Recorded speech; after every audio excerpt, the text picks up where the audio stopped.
Hello everyone, Happy New Year. Welcome to the January 10th, 2023 Bloomfield Hills City Commission meeting. Let's please all stand for the Pledge of Allegiance. Pledge allegiance to the flag of the United States of America and to the republic for which it stands, one nation, under God, indivisible, with liberty and justice for all.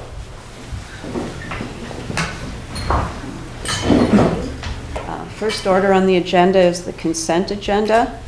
Do any of the commissioners have any questions or comments? I have a couple. On the, Dave, I know Sandra's not here, but the firewall project, on the front page, the budget, it says Presidio Network Solutions on the check register. Checker. First page. 12-1. Yeah, 12-1 for 36.9. Do you know what that is? Well, it's 13,318 and 22,000. Those are all items that were part of our capital budget for improvement in our IT department, our server room and that sort of thing. These are all approved. And Oh, I know they are. I'm not questioning that. I just. So that's what it was. Is it a firewall for, is it a firewall for computers? I'm taking it. Yeah, that's what it is. It's just a Okay. new, firewall system. All right. And then I had another question here. Hold on.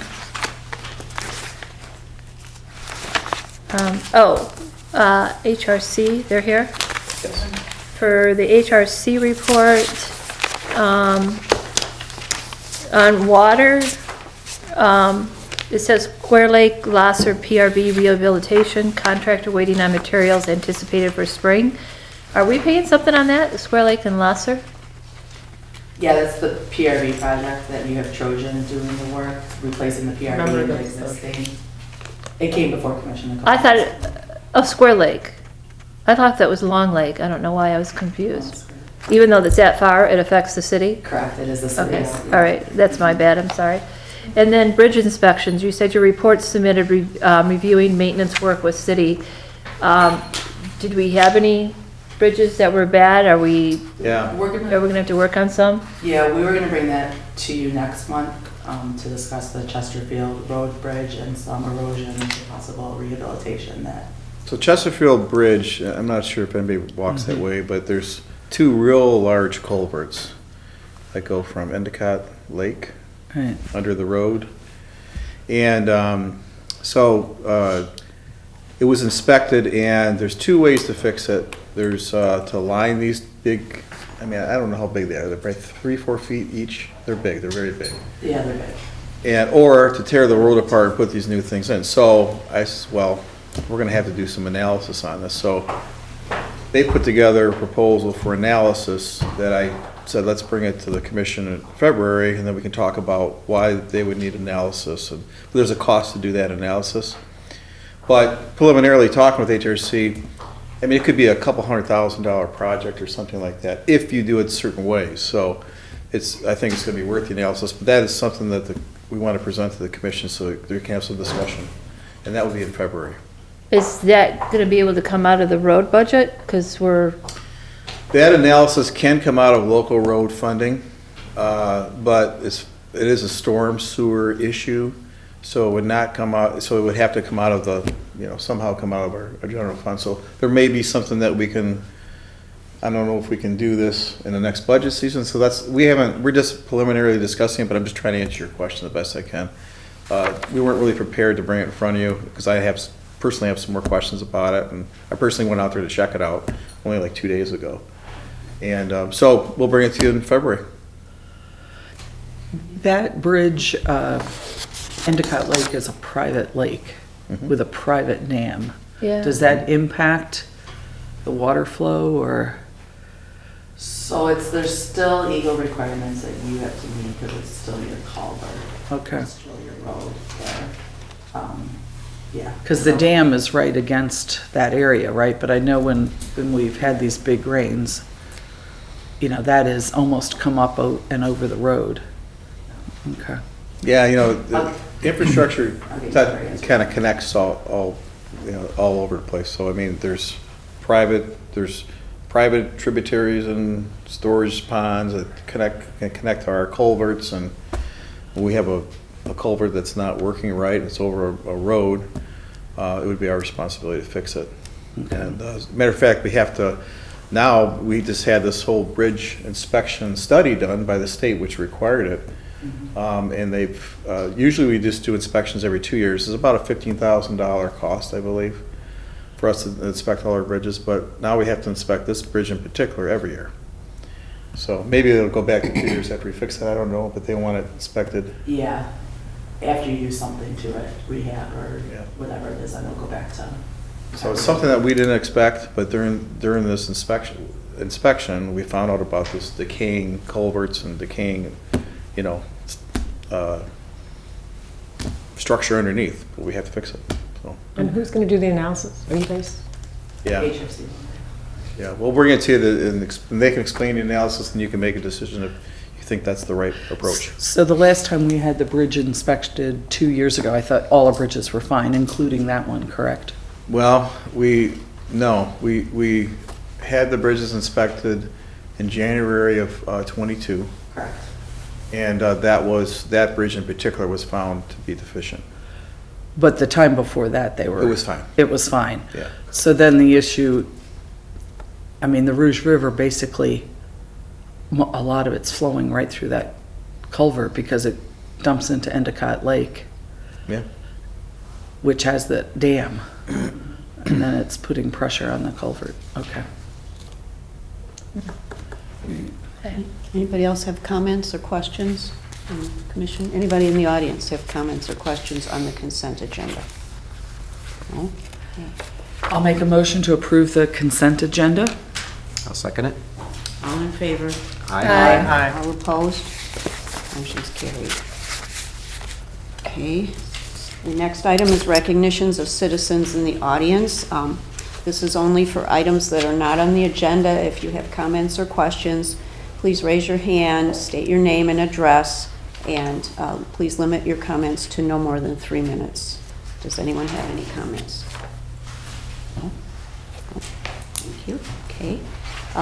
The next item on the agenda has been tabled. It was a request from the property owner at 39475 Woodward for a variance for a sign ordinance. It was before the Planning Commission immediately before this meeting, and it was tabled by the Planning Commission. They're going back to the drawing board, and they're coming back again with revised plans for their signs that they want. So I'm going to pass by that one. And the non-conforming sign, the couple signs that they put up illegally, what's the legal status on our? There's a current prosecution case in the 40th District Court regarding that. The applicant today represented that he was going to remove that sign tomorrow. Okay. Both of them? The Kingsley and the Icon one? I think just the Kingsley sign that's by Zellman's, I think. There's a Kingsley sign by Zellman's that I think has already been removed. Yeah, I think so too. I was sent the picture, or no, I was sent an email with a picture that it's gone, so. It was Just gone this when I one? drove home. from The Kingsley, I think, is Yeah, gone. I noticed that too. I was like, no, I don't see it. Both of these They are made a gone? phone call while they were here. Both of them are gone? No, the makeshift one that was The on the right. little one on the right? This isn't up, that's just a mock-up. It was on the, That's Yeah, it's not on there. So this one right here with their, No, there's another one, I guess it's not in just- That's just what they're proposing. oh, They had put up a Temporary. sign in a different location and a flag that the city multiple times told them to remove because they hadn't gone through the process. And meanwhile, they started a process, but for different signs in different locations. So, a little complicated. They're coming back and they said they're going to try to adhere to what they already have in terms of signage, so we'll see. Okay, the next item on the agenda is the commission will consider the Metro Act permit application and proposed bilateral form permit submitted to the city by 123.net Inc. Dirk, is that something you're going to speak Yes, on? I'll handle it. Before you tonight, you have a resolution to approve a Metro Act permit for 123net Incorporated to establish, or to install some telecommunication lines within the city right of way, primarily underground and Woodward, although there's some overhead location on existing poles. This is really a perfunctory matter. Under the Metro Act, if the carrier meets all the requirements of the state law and the ordinance, we're required to approve it within 45 days from submission of the complete application. Today would be the last day we can do that. This has been reviewed by the city's engineers, and the city's engineers have approved the proposed plans and locations. So we'd be asking you tonight to approve this resolution. Can we know a little bit more? Where are they going? Are they digging up roads? What are they doing? 51 of the application, it's primarily the Woodward right of way, but I said 51, and then 21. I was gonna say, like, There's an overhead map, an aerial map rather, and it shows yellow is the underground proposed line, and the blue is the above ground attached to existing poles. And so the underground is almost entirely within the Woodward Avenue right of way. And the blue looks primarily to be along existing poles on Long Lake Road. I can share the map if it's. But you're comfortable with the contract? Oh, yes, yeah, we prepared it. So yes, comfortable with the contract. This doesn't have any big infrastructure thing on the poles that they're adding, it's just lines. It's just lines. It's just lines. And then that track is just lines. and I'm sorry, who is this that's doing that? 123net is the name of the company. And From what, Southfield. what is that? They Does actually it, provide our fiber optics for the Businesses. public safety department. oh, they do? Yeah, they do. Okay, so this is, my internet's gonna be faster. No? They run fiber line to, I mean, there's a junction out here and they did some work out there actually, last year I think, but they are the company that we've contract with to provide fiber to our public safety department. So is this improving them, laying new, or replacing It is in addition to existing. in addition to existing? You've already got, again, if you have that map, it's 123net exhibit Do A I map. have, we have it? It shows some. I don't have a map. We don't have a map, that's why Yeah, we're, page 21 out of 51 of the application. I can share it with everybody if you want to see it. But it's supplementing existing lines. And it's, again, it's, the underground is entirely in the Woodward right of way. The the lines that are attached to the above ground poles are primarily along the Long Lake Road. And per the state law, we have no say on it That's really correct. anyway. An obligation, Right. as long as they comply. Something you have to do within 45 days if they meet all your ordinance requirements and your engineering standards. I think Remington Koch over at HRC approved it from an engineering standpoint. We've drafted the legal documents, so we're obviously comfortable. so if they're digging it up, they're replacing it and putting it back the way it was? Everything like that? If they do any damage to the road, it's their responsibility for And they it? have to submit the appropriate bonds, and they have to have insurance and all that's been taken care of. And when are they doing this? That I can't tell you. I don't know when the exact date of installation is. Soon, but I don't know the exact date of installation. And this is good for how long? This 15 years. 15 years? Okay. It's about, there's two kinds of Metro Act permits, there's unilateral and bilateral. It's bilateral, so it's 15 years. Does anyone else have, yes? Yes, Chris Bauer, 925 Trowbridge. My concern lies with the orange poles that they leave after they put down the 5G line. They left all of these orange poles that just stick out randomly along the east side of Woodward, and it's really unsightly.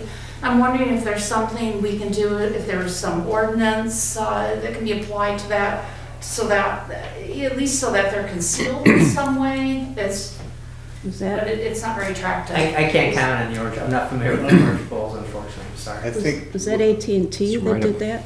well, I think it's fiber, so what they're worried about is kind of like with gas lines, to dig down. they're If trying people to- dig, they're really, It's to show where, the fiber is, so if you were to dig there.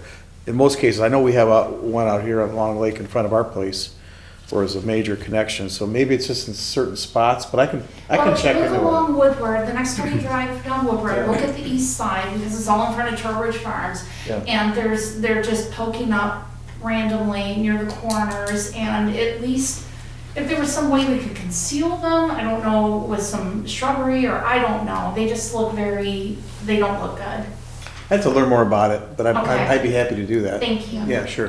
Thank you, Dave. Thanks for pointing that out. Yeah.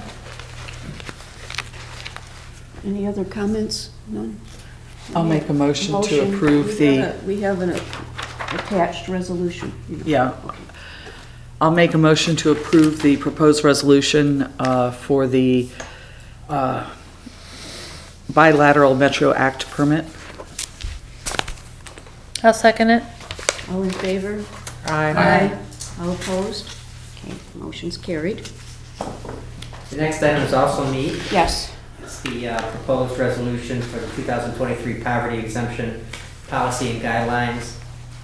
Under the Michigan General Property Tax Act, MCL 211.7U, certain property taxpayers can be exempt from property taxes to varying degrees if they meet certain guidelines. Each municipality in Michigan has to adopt guidelines on an annual basis.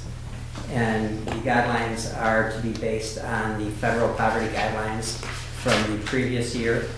So before you tonight, you have the proposed resolution to establish and adopt the 2023 Bloomfield Hills Poverty Exemption Policy and Guidelines, as well as the 2023 Poverty Exemption Policy and Guidelines. As you will note, the income levels which are set forth in paragraph C on page 2 of the guidelines are the 2022 federal poverty guidelines. And so we've got to comply with those. So this is something we do every year, and this is for you this year for adoption. Any questions or comments from any of the commissioners? Anyone in the audience have questions or comments? Okay, we have a motion to establish and adopt the 2023 Poverty Exemption Policy Guidelines and proposed 2023 City of Bloomfield Hills Poverty Exemption Policy and Guidelines. So moved. Seconded. All in favor? Aye. All opposed? Motion is carried. The next item on the agenda is the adoption of the interlocal agreement for Oakland County to approve the designated assessor for the period January 1, 2023 through December 31, 2027. Amy, I think this was yours. I did the memo. I'll have Dirk speak to the agreement that Okay, you thank you, reviewed. Dirk. So under state law, under the Michigan State Tax Commission requirements, each county has an equalization department, and each county is required to have what's called a designated assessor. The purpose behind a designated assessor is if each community's assessor somehow doesn't comply with the state law requirements and Michigan State Tax Commission requirements, then the county designated assessor can become that community's assessor. In Oakland County, for all the municipalities, the proposed designated assessor is the Oakland County Equalization Director, who is now Michael Lohmeyer as of October of last year. In 2020, we adopted this very same resolution establishing Dave Heber, who at that point was the Oakland County Equalization Director, to be the designated assessor. The curious thing about this is it really doesn't apply to us that much anyways, because unlike many municipalities that have separate assessors, we use Oakland County as our assessor. Yeah. So if for some reason, we would have a real problem if Oakland County didn't do their job, because they would have to be appointed a designated assessor for the municipality. So this is just, again, it's another perfunctory thing that really has no impact on us. We did make sure that there was language added in the resolution, in the agreement, that indicated that for those communities that already use Oakland County Equalization as their assessor, if the designated assessor has to be appointed for that community, we don't have to pay anything extra. So, Thank you. so we're covered here, so. Okay. It's, in our case, it's really kind of a pro forma thing because we already use Oakland County Equalization as our assessor. Is there any check and balance, though, if we're already using them? And Have it help us if the Yeah, I Oakland County guess you're right. Equalization Department doesn't follow the rules, but Okay. the answer really is no, there isn't. Any other comments from the commissioners? Any comments from the audience or questions? Okay. Okay, are we ready for a motion regarding adoption of the interlocal agreement for Oakland County to approve the designated assessor for the period January 1, 2023 through December 31, 2027? So moved. Second? Okay, all in favor? Aye. All opposed? The motion's carried. Okay, the next item on the agenda is the consideration of adoption of a MERS Healthcare Savings Program Participation Agreement Addendum. I think this was Sandra's, wasn't it? It was, and I do know about this. Or MERS provides our retirement both for the people that have pensions and also the defined contributions. They also provide or allow us to contribute money into accounts, 457 account, that sort of thing. MERS requires us to develop a plan for a group of people or a person that's working in the city, and we have to follow that plan. So in Sandra's position as a finance director, the prior finance director had a plan that allowed him to contribute $1,500 towards a healthcare savings account. Per pay period. Yeah, per year? He was in so per pay period. So Keith Francis was in a position in life where he could do that, and MERS allows it, but they do require the governing body to approve it. So Sandra's in a position, if she would want to contribute, she would have to contribute $1,500 a pay. So I'm not sure she makes that much money, but so she's asking to make a change in the plan so she can contribute $250 a pay towards a healthcare savings account, which is reasonable, but she needs your permission to do so. Yeah. And that's what this is about. So that makes, Mayor, if I may, I mean, that makes sense. She's just, doesn't want as much mandatory Right. being taken out. Do they get paid bi-weekly or? Yes. Okay, yeah. I Yeah, don't- 3,000 a month would be, is again, Keith was in a different position. He was in a different Yeah, to take position out- in life. 3,000 times 12 months, that's a lot to be taken out. Yeah, so, I'm sorry, I just don't understand Sure. something here. So, is this like, because this is tax-free, before taxes, right? It's taken out? A healthcare savings account is a non-tax account that you can only use towards healthcare. Right, but it's in the taken out future. pre-tax, Yes, it is. HSA. So, there's federal guidelines on that you can only take out, like, I think it's $3,600 a year? I mean, you can't take out, Yes, you can. You can take out she can take out 250, and Keith, because of where he was with his age and retirement, he could take out the $1,500 a pay. Yeah. $3,000 a month he could take out of his pay for Yeah, I times don't think 12? Keith needed the money, but I think he wanted to put the money in a healthcare savings account. That's, well, he was in Yeah. his 70s, so. Keith was Right. in his 70s. It's a different position. Sandra wants to contribute, but she certainly can't contribute that much. The impact to the city is nothing. Impact to the city is nothing. Yeah. I just So- want to make sure we're approving, I mean, I want to go by federal Yeah, guidelines, she there's- should know that. Yeah, this is all within federal guidelines. Okay, I don't want to like think that just No, because. we wouldn't bring in something that was outside of federal guidelines. I'll make a motion. Anybody have any comments or questions? No. I'll make a motion to approve the amendment to the MERS Healthcare Savings Program for our finance director, treasurer. Second? Second it? All in favor? Aye. All opposed? Okay, the motion's carried. Sandra, thanks. Okay, now next, we have a memo from Sandra, our finance director and treasurer, on the proposed budget workshop dates for fiscal year 2024.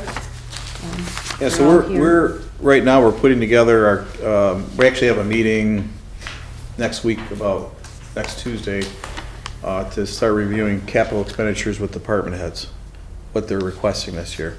So we plan to bring, you know, all that information to you and start discussing the budget. And however which way you want. Mayor, I'm available for all the budget meeting dates that are proposed except that week of February 28th. I'm available the previous week any day, but not that week. I have the same exact problem. Okay. So I'm wondering if Sandra, if she can put it together in time, we could do it sometime that previous week if it works for you too and others. Well, could we do it along near other meetings that we have here? So the last two here Yeah, are but the other two aren't, the, following the meetings. The first March two are not. 28th? But we want to start the process in February. Right. So if it works for everyone to do it the week of February 20th, that would work. Sounds like it works better for Brad and I. Well, I think that works for me. Yeah, that works for me. Okay, so that's, Okay, we have the the notes. rest of and we'll- them, the 28th of March, is that everybody available that day? The rest of them work What, for me. what day are you saying? I'm sorry. March 28th at 5:30.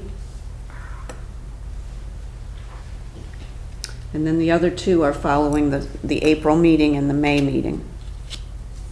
Or actually, May 9th is at the scheduled meeting. That cannot be March 28th.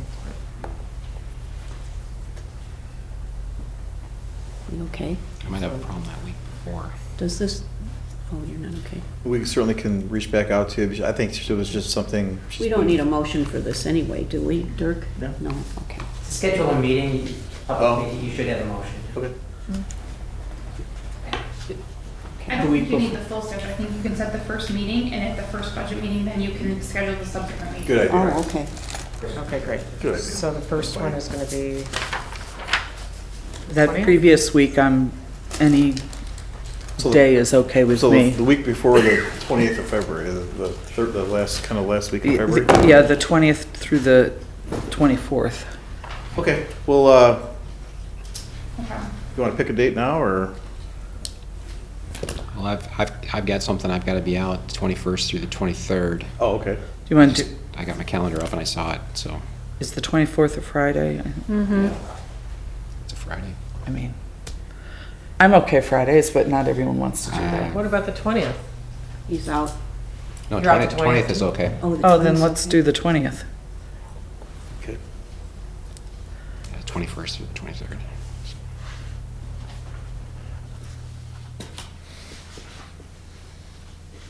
So February 20th. Okay. I guess we're moving on to city manager comments. Unless you want to vote on, did you want to vote on the Oh. February 20th meeting? Do we have to vote on that? We have to have a Yeah, since you motion? picked the Oh, date. I misunderstood. Since you Okay. picked a date, I guess. Okay, we have a motion on February 20th. So move. Second? Second. Second? Second? All in favor? Aye. Okay, now we move to city manager comments.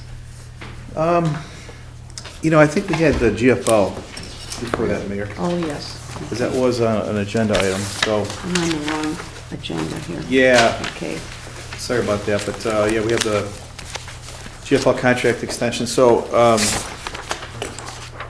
the mayor and I have a meeting set tomorrow morning at 9:30 to talk with GFL, and we wanted to hear any comments you may have, concerns, comments, so we can, make sure we relay that, and I did pass out their proposal to everybody, and suppose you guys want to talk about it. Sure.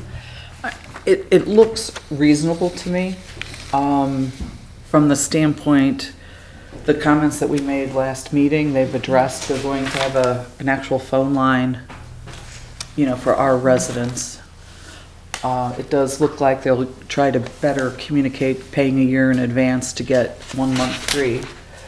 And then given that inflation in those 8 years is up 25 to 30%, and they're price is going to go up, is it 12%? That, I don't have it right there in front of me.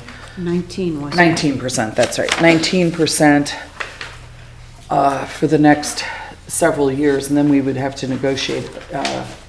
It's actually 12%. It is 12%, okay. It's a 12% flat fee. I don't even have Yeah. it, I didn't have a. So 12%, given that inflation's gone up 25 to 30% in the past 8 years since that contract was signed, I think it's reasonable. I mean, I understand going through the whole RFP process, but there would be some cost and time and everything to go through that. So everyone would have to, if we switched, everyone has to get new cans, they have to deliver them, you have to put it, yeah. I think I'm willing to go for it's a 3-year, the next. 3 years, yes. Next 3-year contract with that increase. And then after that, the city commission can decide whether to go out for an RFP. I never got that in my packet. No, it was an email. It was an email? Yes. We emailed it because we decided to put it on the agenda. Oh, can you later. guys have one? I don't always check my personal email before I come to these meetings. Do you have an extra one for me as well? Oh, we can look together. Yeah. This is, I did look at it probably, but thank you.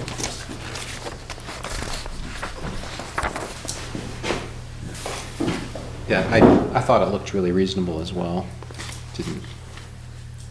I wasn't aware of the free month was kind of a frosting on the cake. I probably should just repeat to the commission what I reported before, but we did do some analysis on their complaints.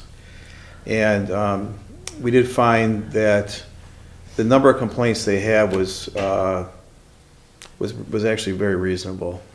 There was not a lot of, the majority of the complaints were the trash was missed and then customer service. And not the customer service with the folks that we deal with, the liaisons, that they've been able to fix issues, but the customer service line. So that's something that the mayor and I are planning to talk about tomorrow in depth, but just from the analysis of the amount of complaints based upon what the industry standards kind of are, they do a pretty good job. So just that's the information's there for you. So they're going to do they're going to improve the phone system and have someone answering the phones? Yeah, and we want to talk to them about that more tomorrow.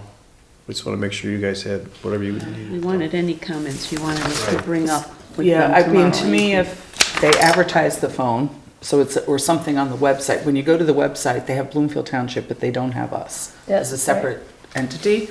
So they need to have us separate with whatever phone number. And then when they send out our bills, they need to have something in there that says, pay in a year in advance, this is your amount, and you get 1 month free. Because they don't do that. They do it if you call, but you have to go through the hassle of calling. So, And I agree with all the statements you just made. In addition to that, so I pay my bill in advance.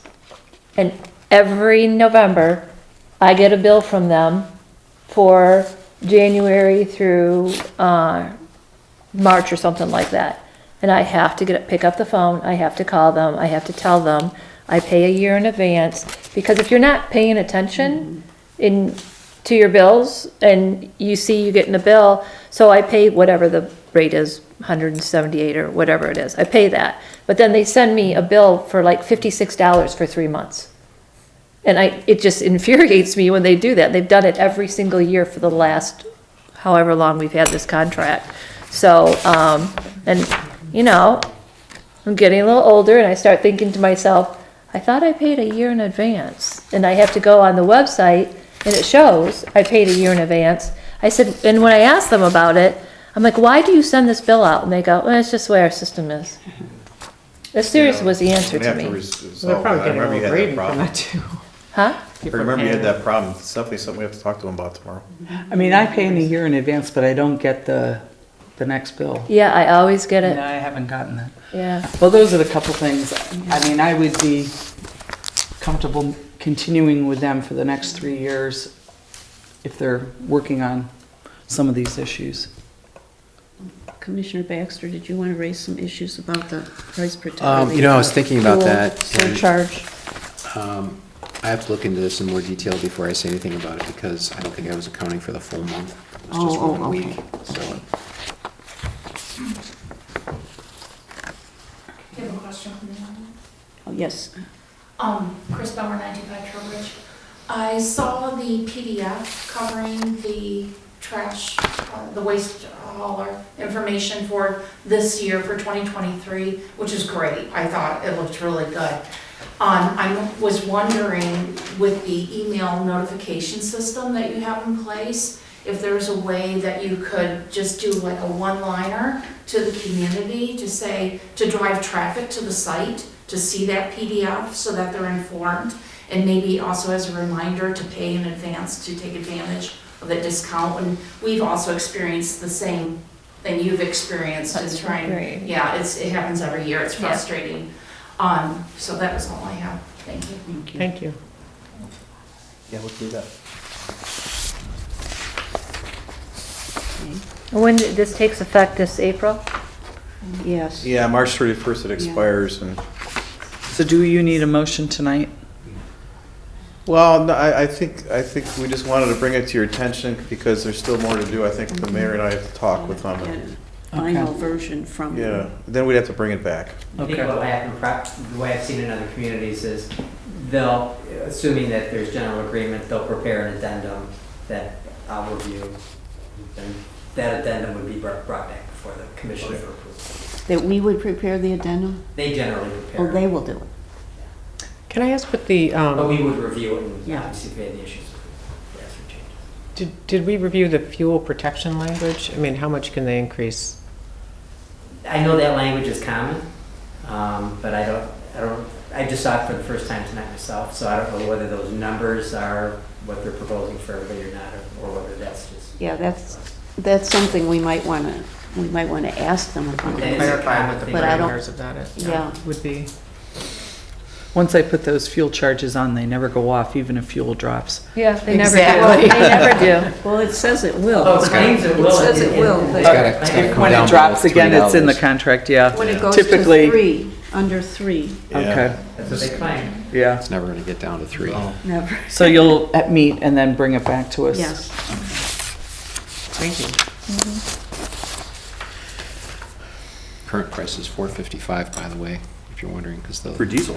yeah, for the, 'cause the $5 is the cutoff where they start the surcharge. Yeah, we're getting close. So if they start to let's say I pay my year, this is gonna open up a whole can of worms. I pay my year and, next summer fuel prices go up. When are they gonna bill me for that? It's added per unit per month, so they're going to bill you monthly for the Well, increase. that's annoying. They're gonna give you a. Maybe that's something to ask them how they'll handle Okay. it from an invoice standpoint. You know what I mean? Cause Yeah. I'm gonna be charged You're gonna have to. per month. Maybe for Send a folks that $5 pay check. for the year, they would send the bill at the end of the year. I don't know. But we can talk about that. yeah. And you pay yearly, yeah. Good question, yeah. Anything else? Well, it's either quarterly or yearly, right? It's not monthly. Right. Well, it says the additional 9 cents will be added per unit per month for every 20 or over, for over 20 cents over $5. So they're gonna do it every month. Yeah, they may bill you, or put it on the quarterly statement, though. They probably would do that. And now so I paid for the year, now I'm gonna start getting another statement during the year. We don't know, but we'll find out. I would just ask them Yeah, we're gonna ask. to tack that on to the end of the next year, you know what I mean? It benefits them to cut down the paperwork and it's. Yeah. I gotta believe it's more cost to collect that money than it is to, Exactly. I mean, Maybe they could just put it on the next year's bill. yeah, put on the next year's bill for it, yeah. Okay.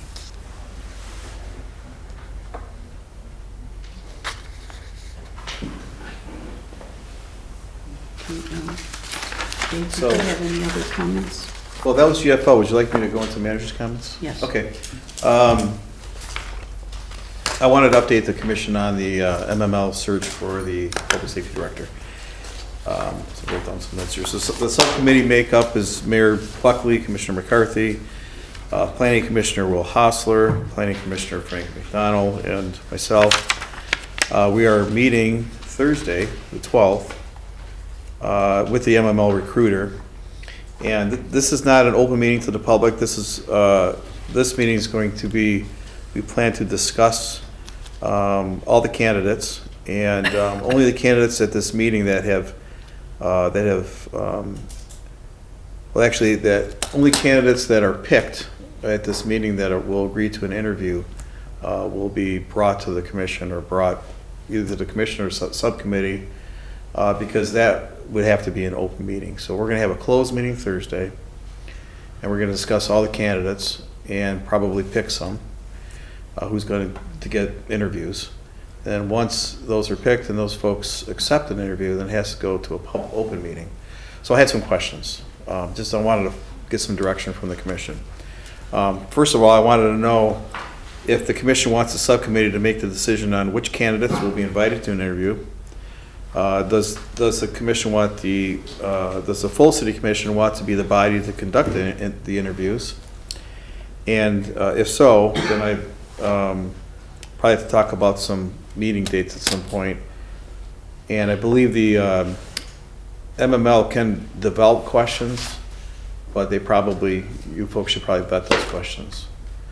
And so, I think in the past what we had done for candidates was the committee would interview them first. And, maybe out of those 10, 3 are good, I don't know, or 2 are good, or 5 are good.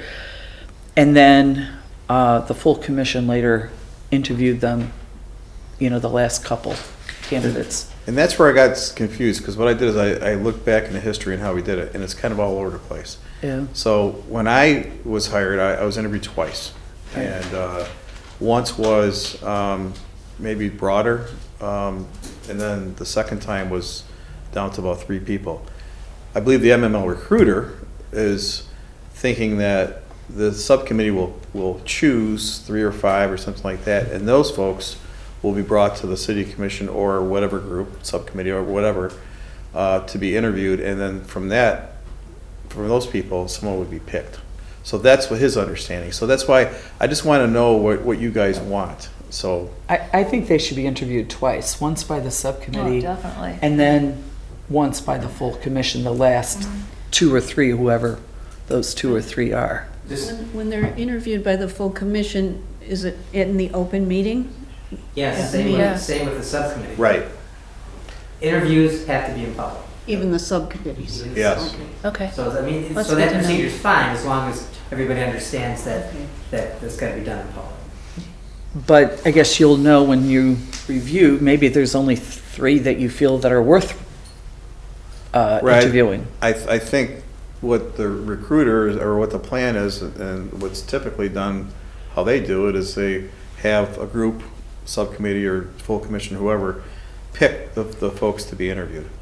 And whether you interview them twice, whether you start with 5 and go to 3. But I'm seeing it's his understanding that you're really narrowing this field down there's 10 applicants, I believe. And so, I think he wants to narrow this down to 3 or 5 or something like that. And we're going to meet with him Thursday.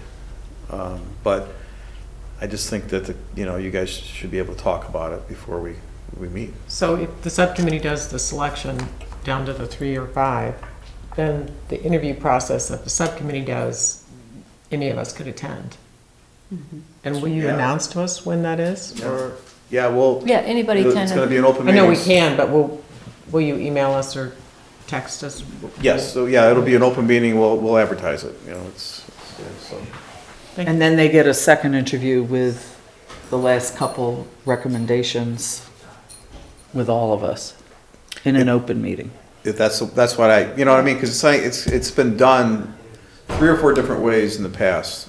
So I just want to make sure I wanted you guys to discuss how you want it done.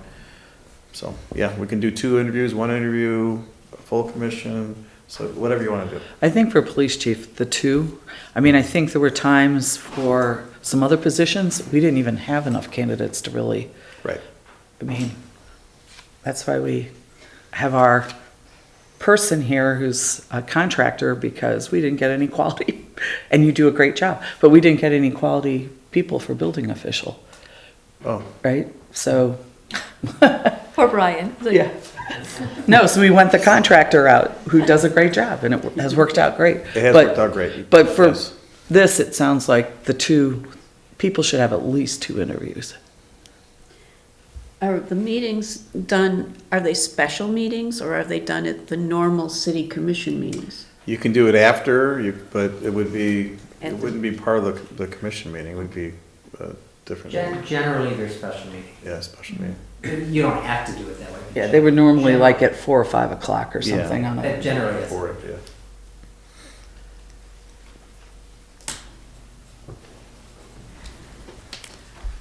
Well, I just know from within our business, we always do what you just suggested. You know, usually at least 2 interviews with upper level executives. And, you know, the first one is to narrow it down, and the second one is really the final decision with the top people. And so it makes a lot of sense to me. Sounds good, that's what we'll do. Okay. we don't,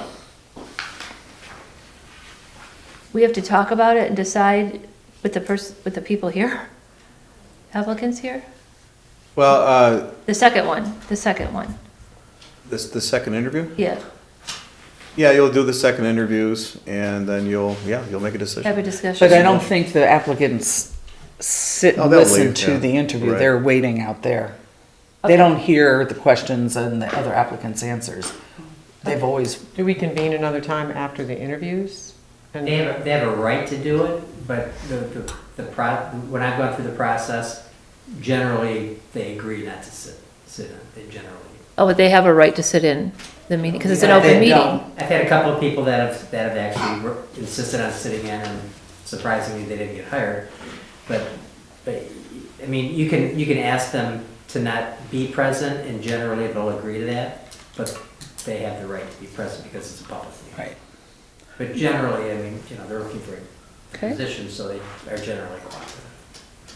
I mean, if you had 2 or 3, you would interview the second interview. That is something to discuss with the recruiter, because I believe it's his understanding that you would do these 2 or 3 interviews or whatever the number was, and then do some deliberation and make a decision. that same night or day? Mhm. I think, yeah, and if not, we'd have to let them know. We'd have to work that out, probably in the subcommittee.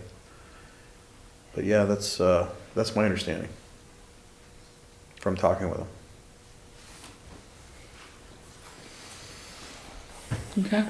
So, okay, I think I have enough information, and the mayor's gonna be there, and Commissioner McCarthy will be there, so we'll subcommittee and work it out. Thank you. Thank you. The other thing I want to talk about is the 48th District Court. I had some communication with the commission about a potential memorandum of understanding that could help maybe help the court with some budgetary shortfalls at times, and keep the current arrangement of 3 funding units and 4 political subdivisions intact.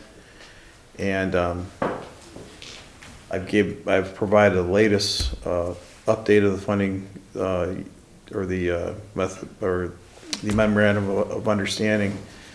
And so I thought maybe there could be some discussion about it tonight, because I think it's a good solution personally, but the commission would have to make a decision ultimately if this is something that you're interested in, but it still would have to be vetted through an attorney that we'd have to hire, and I would recommend we use Rob Huth of Huth, Kirk and Lang. That's who Dirk recommended also. And just a couple comments, Mayor? Yes. So, the 40th District Court, as I understand the structure now, whereas in years previously it was break even, that's not happening, and I can't see that that's going to, caseloads are down, but their budget really hasn't changed. So, they're operating at losses. They were pretty huge losses during COVID. Now that we're not a funding unit, and now that we're pay as we go, I would want the contract to be quite clear that the surpluses, we can't go negative, right? Because if we can go negative, it doesn't make any sense for us, and we should have input on the budget. So the 3 larger communities that supposedly have input on the budget, there's really nothing that I see that is balancing their budget or taking action. I mean, they're still all defined benefit. They're not defined contribution. I mean, this is going to be a long-term thing for the 40th District Court.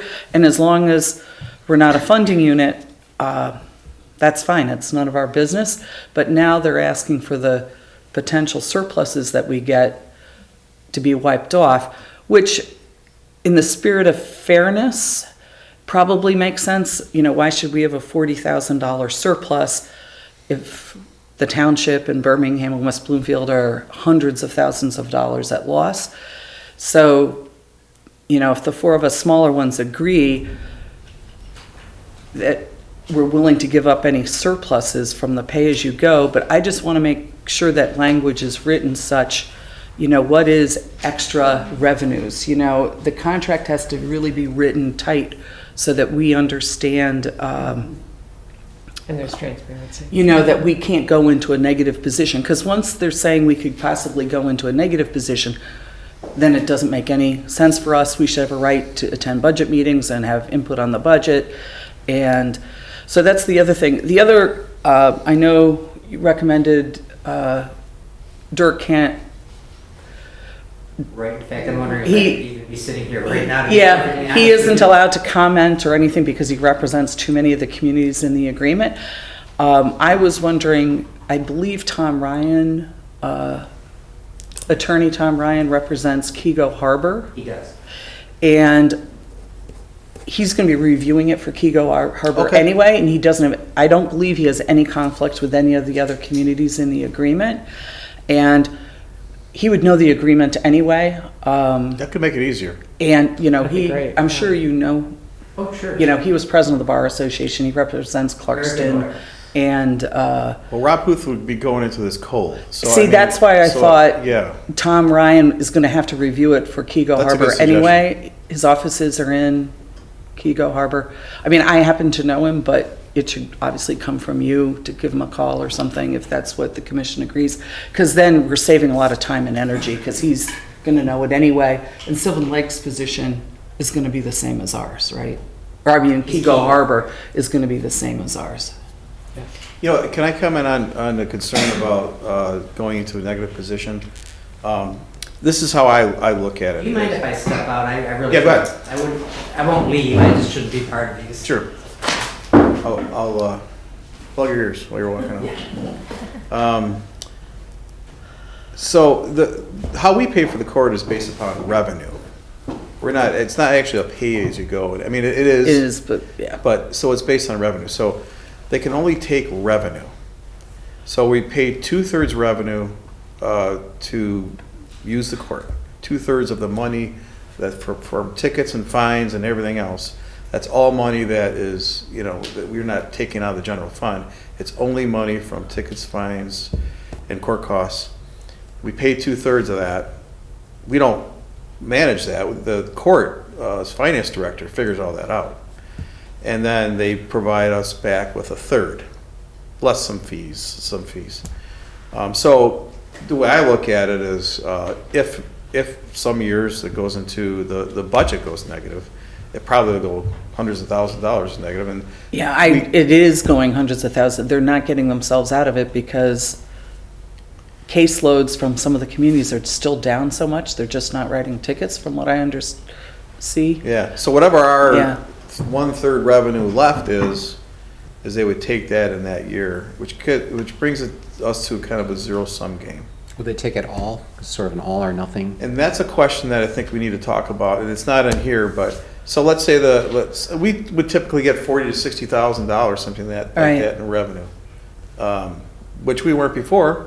Right. We're in a better position now, and that's why I'm very interested in this because, well, I'll talk about that later, but So, yeah, you're right. So what if, you know, we get 60,000 and these other 3 political subdivisions get a certain amount of money back, but the budget's only in a shortfall of maybe $50,000. How has that worked out? Yeah. It doesn't sound like we'll ever get our money back anyway. I mean, Yeah, so those are the kind of things I think we have to look We're gonna find a way to at. spend it. But Yeah. our interest is going to be the same. I think Dirk also represents Sylvan Lake, so that's off the table to talk to really them. But I would, certainly, our position is going to be the same as Kego Harbor and Orchard Lake. So to me, it's worth you having conversations with Sure. their city managers and having one of, probably Tom Ryan, you know, look at this and these couple questions, you know, Yes. definitions. I know when you and I had the meeting, one of the municipalities was kind of the feeling, yeah, in the sense of fairness, you know, why should we be making money off the court when these others are losing so much money now on the court? So given it, historically, we used to be almost break even. I'm okay going to break even, but I don't want to go negative anymore. I don't want to go negative Sure. because the other 3 may not be as aggressive in trying to address changes at the court. I agree, and my concern is that right now there's 3 funding units, and they're paying a lot of money, those 3 funding units. And I think the position we're in is really good. So worst case scenario, if the thing blew up, and or best case scenario, if this thing fell apart and we all worked together, this city would be paying more money. If all 7 communities shared the costs in maybe a more equitable manner, I don't know, whatever term you want to use, we're going to be paying. And so Right. I'm looking at One this of as, I really like to, I guess I should say it this way. I like the arrangement we have now. It's a good arrangement. And if there's something that we can do, or it's something that the 4 funding units can do to alleviate some of the pain of the folks that share the biggest costs, I think it's a good thing. And I think, at least according to the paper, local press, Birmingham is getting more aggressive about the budget. You know, they're just, because I think they've lost $500,000 or more in a year. But their losses aren't because we became No, it's political because, subdivision. it's They're because, blaming us. yeah, that is true. It's because during COVID, people stopped writing tickets, and some of them have still never started. I believe, like, the township is still down 40% from before COVID. Birmingham's picked up now because all the restaurants and everything are up and going Yeah, again. this in particular, I'm looking at it, I'm kind of separating the issue of how the court budgets their money and keeping the agreement that we currently have together. So I'm looking at it as 2 separate things. Now, this could never really work towards making any improvements in the budget. This really is just more about keeping what we have and keeping it more, going to an arrangement that everybody feels is somewhat equitable. I mean, there's the other ones, it's just a different issue to me. But if you're saying we're making $40,000 a year, and is there 2 other There's 4 political subdivisions altogether, so 3 other ones, yeah. so 3 other ones, right? Yeah. And if, let's say they're making the same amount, right? 30 to They're 40. probably less because they have less caseload than, we're the biggest caseload of the 4 political subdivisions. Okay, so. yeah, okay. So it's less, so that means I guess I'm just doing the math in my head, if Birmingham's, or so they're saying, paying $500,000 in court cost, and we're gonna come up with this $100,000, I mean, it's still a lot of money that they're gonna have to be paying, and I just feel like I wanna be fair, I wanna be equitable with all this, we should pay for our fair share of what we're doing, you know, but we have to be very cautious that if we go back into paying for downfalls from the court costs, then we're going back to where we were, and I don't want to do that. I But would, this agreement prevents that? Yeah, As that's long what as he's it's saying. written such that we can't go negative. So this agreement is a better thing, because if the four of us smaller communities agree to it, it will probably prevent the whole thing from blowing up. Because if none of us agree to any of this, it will probably all blow up. And as David was saying, then there's this potential that all seven of us are gonna be paying for these big shortfalls. but I mean, is this something that Birmingham, Bloomfield and everything wants this agreement too? That's the thing. So preliminarily, but not all governing bodies have approved this. So I think we're fortunate if this thing goes through. So I look at this as a Who put it together? Birmingham. Birmingham. Birmingham's Oh, okay. assistant city manager did, but it's after a discussion with all 7 communities. I was there and Sandra was there. And I don't know who brought up this idea, but it was discussed and I thought it was a Is it pretty good just a idea. I mean, I would be, That's what I'm referring. I would be okay if David takes the verbal position saying that we're somewhat in favor of this, but we want it reviewed by an independent attorney, and we might want a few tweakings, just clarification of some language. Yeah, It still I've gives kind us of an out, already but I think said that- that in a way, but Yeah, I I think- just need approval to move forward with maybe Tom Ryan or somebody. Right. Get the lawyer involved as quickly as possible. Yes. Yeah, I don't want to get to the point where if there are costs that we're paying hundreds of, thousands of dollars on excess costs over something that we have no say in. Yeah. We should. Yeah, again, I think this would be just revenue, relinquishing revenue that is produced by not only public safety department, but there's other things, But I don't have it in front of me, but there was a word excess in the one agreement you sent out, that the excess, that, I can't. Excess revenue. Yeah. So we need to have, what's the definition of excess revenue? Just, it may be just tweaking it by a couple sentences so it's pretty clear that basically what we're saying is we're willing to go down to 0, but we're not going to subsidize Right. beyond that. And that's where I think I need the attorney to craft that part of it, yeah. Right.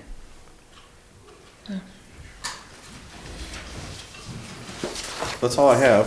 Okay. I wanted to report a little bit on the Transit Authority phone calls, Zoom calls that I participated in a few weeks ago. They got together and they had 2 calls. The first call was with all of the people who were along Woodward Avenue who had previously been opt-ins. And the second call was the next day, and that was with all of the entities that were previously opt-outs. And I think we were the only one on Woodward Avenue that had been an opt-out, so I participated in both calls. And basically, Oakland County was just updating everyone on where they were in the process. And they said that they met with the 4 other transit providers, including SMART, and they're going to be entering into contracts with them. They were hoping that they would have the contracts concluded by the end of January. And the transit authorities that they were talking to were, besides SMART, there was Western Oakland Transit Authority, the Older Persons Transit Authority, and the other one was, I think, the Northern Oakland Transit Authority. So those were the ones that they're contracting with. They also said that they created a new transit division within the Economic Development Department of Oakland County, and they're looking to hire 3 new people. They're going to have a transit manager and 2 employees and those are going to be the people who are going to be managing all this going forward. They're also looking into ways to improve services, and they're looking for more federal grant funding. They said, they have to be proactive in looking for funding, even though they have 10 years of millage coming in. They didn't feel that was enough. SMART is doing an RFP to identify common software for dispatching and scheduling rides for SMART, and as well as for the other service providers they'll be entering into contracts with. So they'll all be using the same software products. And they're doing an inventory of all the bus stops, and they said that they need a lot of work. The bus stops are apparently not in good shape right now. I asked 2 questions. I asked how much discretion our city would have in determining what we will get and where we will put it. And in terms of a bus stop, whatever else we need, crosswalks, lights, whatever, I don't know, they said we would have a lot of discretion. And I know Walt is going to be involved, you're going to be involved, Dave, and I don't think anyone has contacted us yet, but my second question was who's going to pay for all of this? Will this come from city money or will it come from some other source? And the lady, the deputy executive with Oakland County said she didn't know. And she asked all the other, this was on the Woodward Avenue call, she asked all the other opt-ins if they had an answer. Did they know who paid for it? And no one said anything. So I don't know. I don't know, Dave or Amy, if you've gotten any other information from anyone about it? We actually called SMART today, so I'm glad you brought this up. Yeah. Because I know the commission's concerned about bus stops and when they're gonna happen. And there was some messaging out there that there was gonna be a bus stop by February. And so I wanted to, so we called SMART directly, the representative that we deal with SMART, and she advised us that it's going to be at least until summer that there's going to be there's a lot of work to do, a lot of analysis to do, and that this community will have a say, they'll have some community say. So there's And if there's infrastructure, we have no extra money to pay for infrastructure. I mean, years ago, to put in lights in Crosswalk, I know at one point they wanted us to change the lights for something else at Lone Pine, and it was, 8 years ago, and it was $250,000 to go to more contemporary looking red lights at Lone Pine on the one side. So, I think we have to stay in touch with there's a them. lot of things to think about. There's ADA issues. Yeah. Oh, my gosh. I mean, I don't think you can drop people off without ways for them to get around, so that's another big issue. Mayor, may I ask, are we allowed to have input on the architecture or the structure itself? They said we would have a lot of input. That's basically the answer that I received. That That's they what don't SMART wanna- told us today too. Yeah, they don't want to interfere with our master plan. It has to be consistent with our master plan and all of that. So I'm assuming that we will. Great. And we directed the planning commission with Walt to. Yes, he wasn't able to be on either of these calls. I sent him the meeting notice, but he couldn't be on. But I updated him on everything as well. So I mean, do we want to stop? They're probably going to tell us they want us to have a stop. We're giving them $1 million a year, so do we want to stop for $1 million a year? Or are they going to she tell said us? we will have a stop. Yeah. She did answer that. Yeah. She answered the lady in So then- Birmingham had a question, and she wanted to know if Bloomfield Hills was going to have a stop, and the lady said yes, Bloomfield Hills will have a bus So stop. then we want the planning commission who does our master plan to work, either they set up a subcommittee or something, where would be the best place? And then you have to understand, do we have to have one on both sides at the same place so people aren't running across 8 lanes of traffic to get to that stop? And, I mean, personally, off the top of my head without knowing anything, the logical place is probably in the area of Little Daddy's and, the Kingsley Inn. Somewhere in there is probably, if it's a one stop. But I don't know what they're going to end up saying. We should probably check on ADA requirements as well, as far as, there's one thing getting off the bus, but then if it's just on But an they're going island, to tell us all that. does that mean then that we have to put in a pathway or a sidewalk to the, See, that's where it's pretty confusing. better figure that out sooner than later? Yeah, well, I was getting that vibe today, so, but I think we need to have a meeting with them, and we're in the process of trying to work that out, and once we figure that out or organize it, then we'll see if the planning commission Yeah, 'cause there's chair or other- whoever wants to be part of it. If I may, there's other parts of this too. Most of them have park and rides. Well, we have no parking. Where are people going to park to hop on this bus? you know, so Oh, you really. said the Kingsley maybe, I don't know. Right, so there's all these things, that's, you know, we want to say of where it's going to go, so we should be proactive, I think.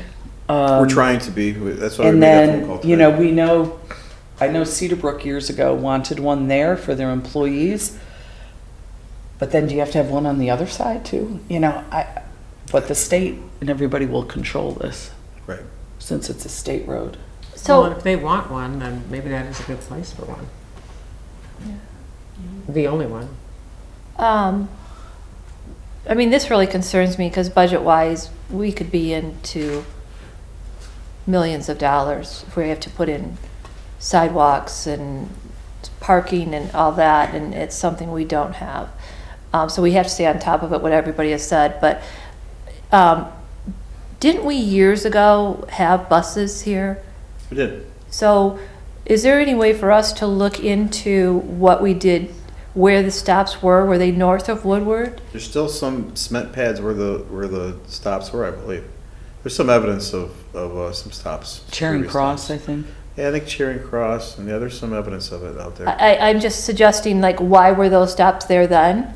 What did we do? Like, kind of, if we could dig out some history of those existing stops, because they have to somewhat fulfill what was required for a bus stop, right? Well, I think the decision where it's going to be, if the commission and planning commission can be a big part of that. Those, you know, where they were before, I don't know if that would play into it or not. Because you don't think those are ideal locations? It might not be. I mean, I think the work behind the scenes with the planning commission and the city commission making a decision where they go is probably the best route. Yeah. Yeah. Okay, did anyone have anything else they wanted to I just mention? wanted to ask on the salary survey that we had approved. So we have a meeting, I believe Thursday, with with that person, that consultant, and we've been developing a lot of information for him. So we're going to meet with him Thursday, and I believe he's going to be talking to the staff too that day. And So it's underway. okay. Do we know the timing of this? Because obviously it would be good if it's part of the budget process. Yeah. Or otherwise we have to make some assumptions in the budget, which, Yeah, so that's, yeah, we should have it done before you can make those decisions. Yes, we should have it done. okay. Yes.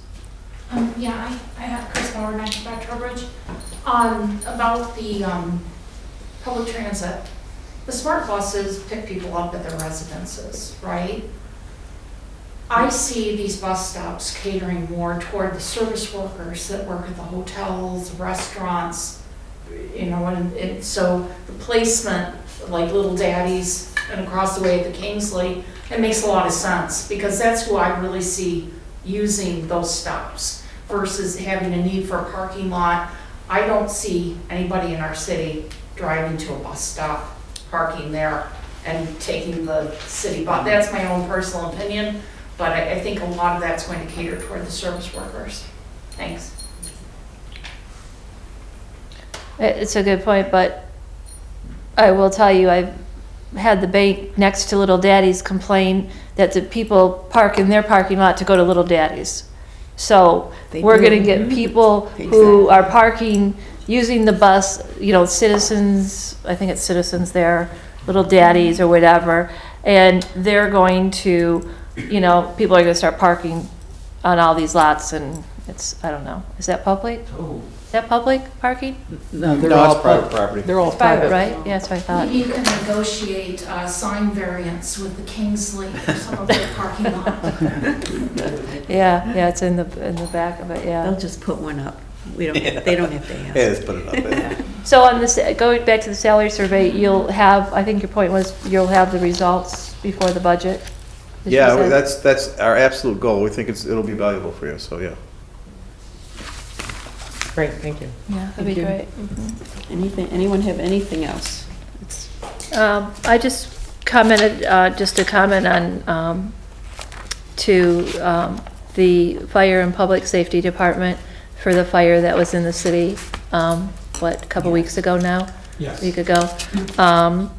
And, you know, oftentimes these things aren't commented on, but I was talking with Dave up on it, and what people don't know is that in this, in the fire, the condo next to it was a person who was handicapped, disabled, excuse me, yeah, disabled. And one of our firefighters went in and carried this lady out. And I just think that that's something that people have to understand what they do. They don't just drive around in cars and give out tickets. And so they really are doing heroic efforts and risking their lives with fires and everything. And that was a pretty big fire. Oh, it was awful. That happened. So anyway, please tell the staff and, you know, everybody that job well done, and we recognize their efforts when things like that happen. And it was amazing, there weren't any backups on Woodward. I drove down a couple times to watch, and you had all the cars out, and there weren't any backups all day long. It was amazing, really. It was so well managed. We did end up closing the 2 slow speed lanes and utilizing hydrants on Woodward. But I will share your comments and thank you. We appreciate your support. Yeah, it's big. And the condo association was fine with all of everything, and the neighbors weren't. You guys contained it within, and it didn't spread. That's amazing, especially something like that. So, Well done. yeah. Where was that I'm sorry. at? Where was that? It was right across the street from us in the condos that are just south of Boulder Lane, Yes. in between Arbor the Court. Unitarian Oh, Church, wow. or in between the office building. and Yeah, there. that's frightening. Okay, wow. Thank you. And just one other question, the wall on Lone Pine, I know that's been the bane of, It's been repaired Yeah. oh, it has? I haven't driven Yes, down there. When yes, was it yes. repaired? You paid for it out of this a check. couple weeks ago, yeah. Yeah, I think there's, a few weeks ago. 2 Oh. weeks ago, maybe. I It's been guess I repaired. haven't been down there since, And we actually backfilled it, and we're gonna do some landscaping in the spring.